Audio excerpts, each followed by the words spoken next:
Hello, my name is Brian Day. I'm the Education and Public Outreach Lead for NASA's LCROSS Lunar Impactor mission. We are planning the ground-based observations using the great observatories of the world to be centered around the great telescopes in Hawaii. Up on top of Mauna Kea are some of the largest telescopes in the world and some of the best viewing conditions in the world.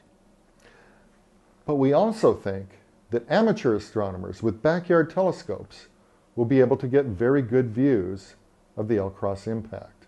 And so we're encouraging amateur astronomers to take images and to share these images with us, because these could be very valuable for us scientifically. We're also looking to have the amateur astronomers track the spacecraft during those big looping Algolro orbits, to image the spacecraft as it flies on its way in the mission. The question arose, is that really possible with amateur backyard telescopes? And the answer is yes. So what is it we're expecting to see?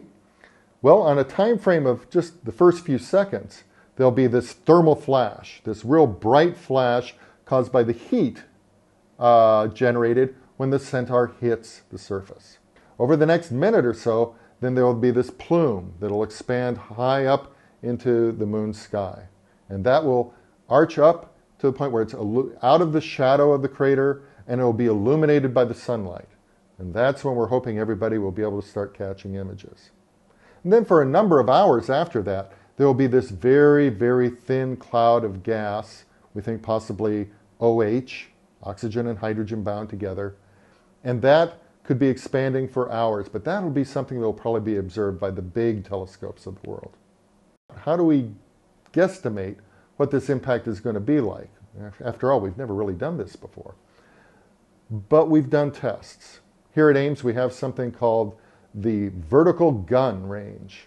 This is a big cannon that shoots hypervelocity projectiles into a vacuum chamber, and we can vary the angle that those projectiles go and hit this simulated lunar soil, and we create craters on our own. It's really a very cool place. Another exciting aspect of the LCROSS mission is student involvement. How will students actually play a real role in the LCROSS mission? And part of that is through the student telemetry team. Students across the country in classrooms all around will be using the Goldstone Apple Valley Radio Telescope, a giant 34-meter dish at the Goldstone Deep Space Network tracking facility. And the students are actually going to be helping the NASA mission team to track the spacecraft and to monitor its health and status during its flight. Using a radio spectrometer on this dish, students will actually be able to do Doppler studies to measure the velocity, the speed of this spacecraft as it's traveling through space. With the LCROSS mission, timing is everything. The fact that this is happening in 2009 corresponds with the International Year of Astronomy. Some 400 years ago, Galileo was pointing his telescope up into the sky and discovering the rings of Saturn, discovering the moons of Jupiter, and looking at this really interesting terrain of the moon. This also corresponds with the International Polar Year. The International Polar Year is an effort where countries around the world gather to study the science of what's happening at the poles. NASA is a big participant in this, but from NASA's point of view, the International Polar Year consists of 6 poles, 2 on the Earth, 2 on Mars, and 2 on the Moon.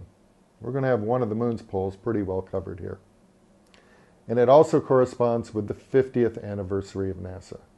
Kind of an appropriate time to be heading back to the Moon.